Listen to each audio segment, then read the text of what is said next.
A lot of you may not have noticed, but there is an election going on. Anyone notice that? Wow. I'll tell you a quick joke. A friend of mine actually shared this joke before, so stop me if you've already heard it.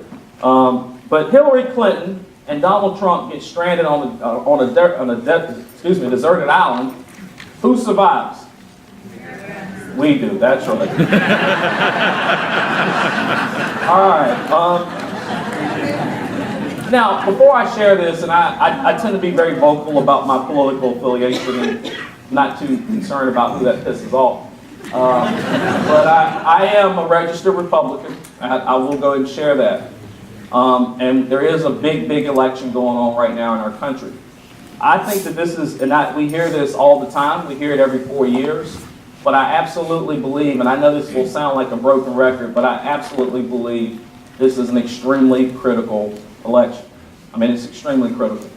Now, this slide that I'm getting ready to share with you all here in my last few minutes, my last 5 or so minutes, I actually share this slide. I've been sharing the same slide for 4 years.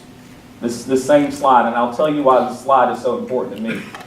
I believe no matter where you are in terms of your political affiliation, whether you are Republican, Democrat, Independent, Libertarian, whatever your political party affiliation is, or whoever you plan to vote for at the state level, national level, that means nothing to me. But the 6 points that I'm getting ready to go through on the screen, those points mean a lot. And they should mean a lot to everyone in this room. They should mean a lot to every elected official in Washington. And they should mean a lot to every elected official in Raleigh. And unfortunately, I will tell you that over the last 15 or 16 months, as we went through this election cycle, I've not heard too many people talk about any one of these 6 points. And I've been talking about these 6 points for at least 4 years. And if you all have seen me in this room before, you probably remember some of these points because I share them all the time because that's how important I think they are. So no matter who wins, no matter who our next governor is here in Raleigh, in the state of North Carolina, no matter who occupies the White House come 2017, these are the things that we have to be doing as we move forward, hands down. Okay?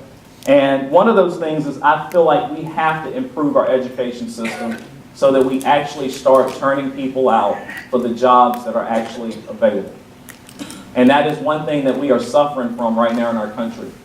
Now, I'm telling you all, we have enough lawyers, we got enough politicians, we got enough investment bankers. If your kid thinking about becoming an investment banker, tell them to think about something else. We got enough of them, okay?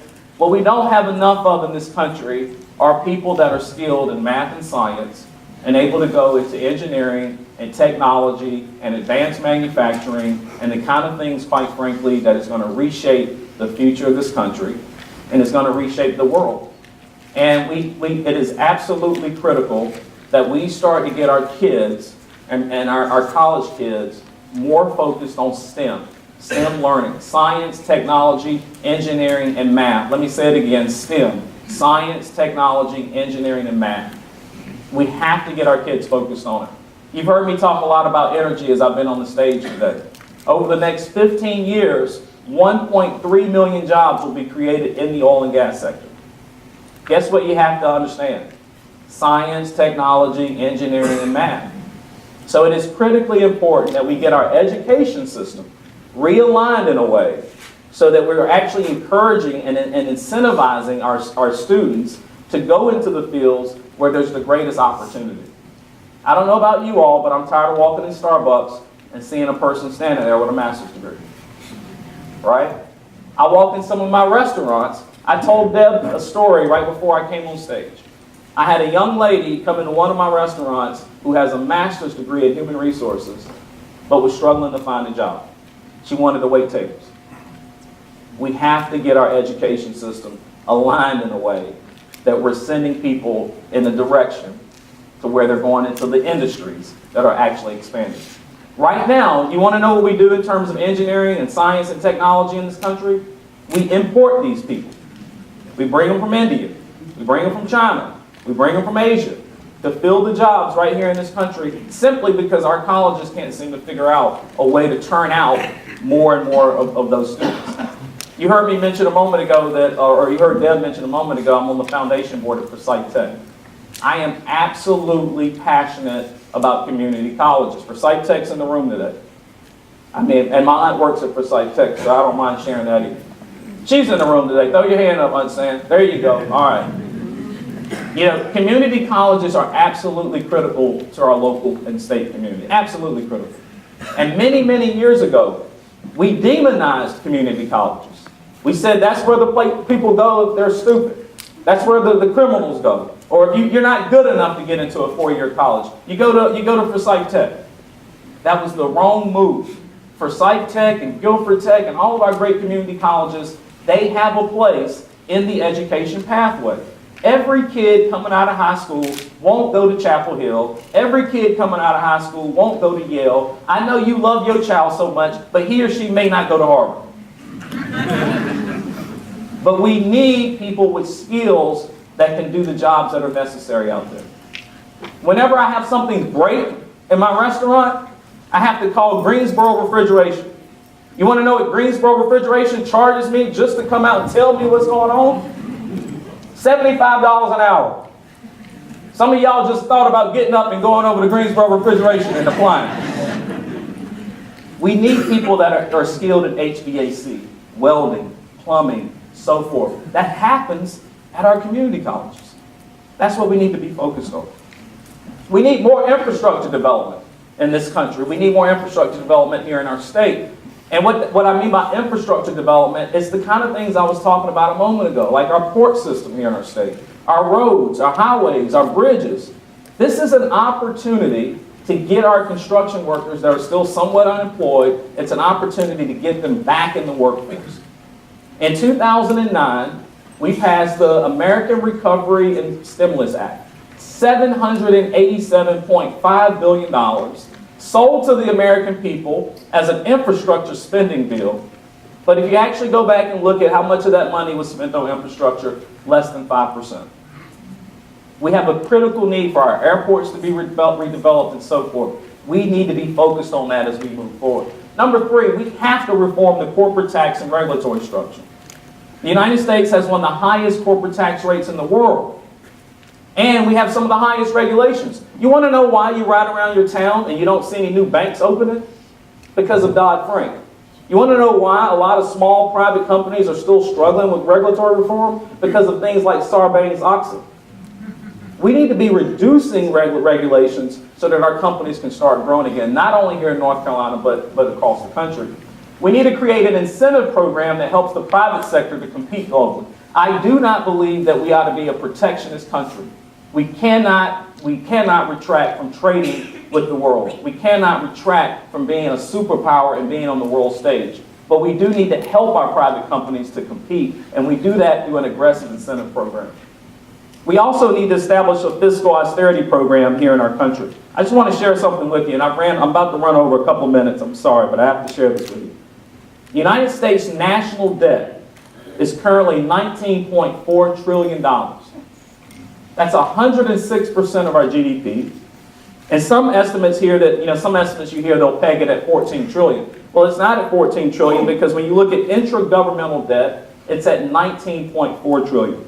Over 60% of the United States budget is related to mandated spending, Social Security, Medicare, and Medicaid.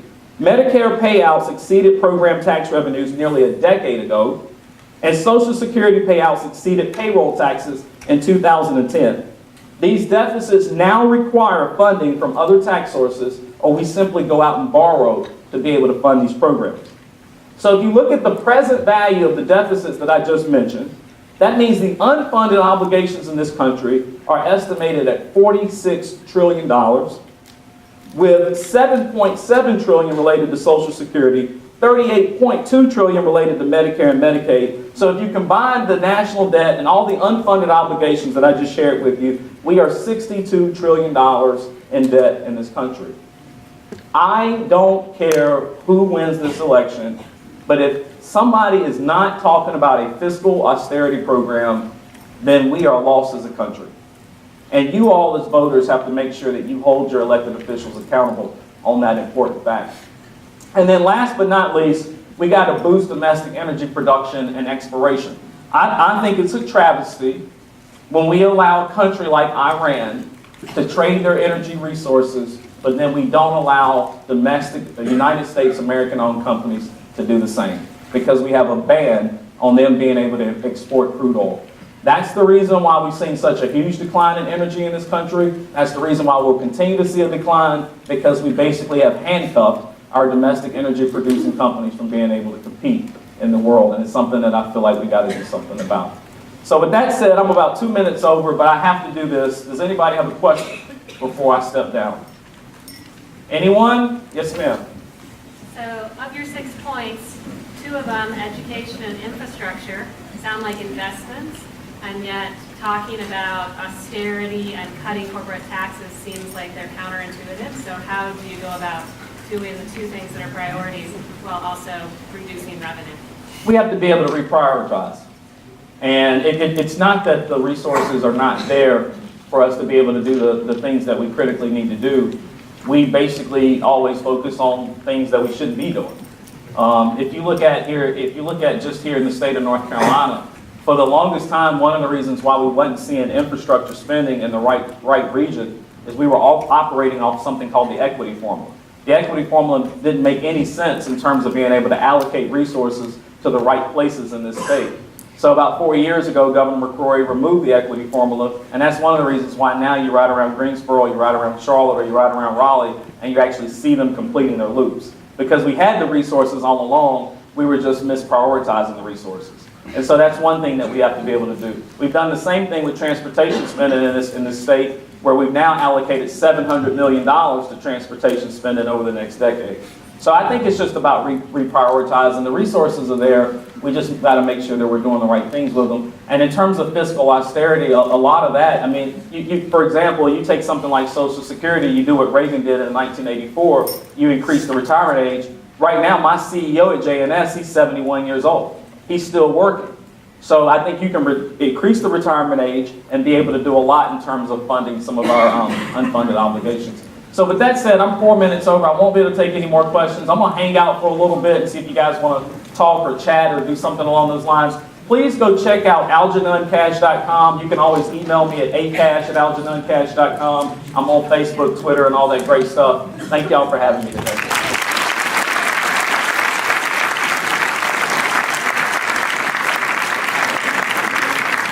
They don't ever give me money, but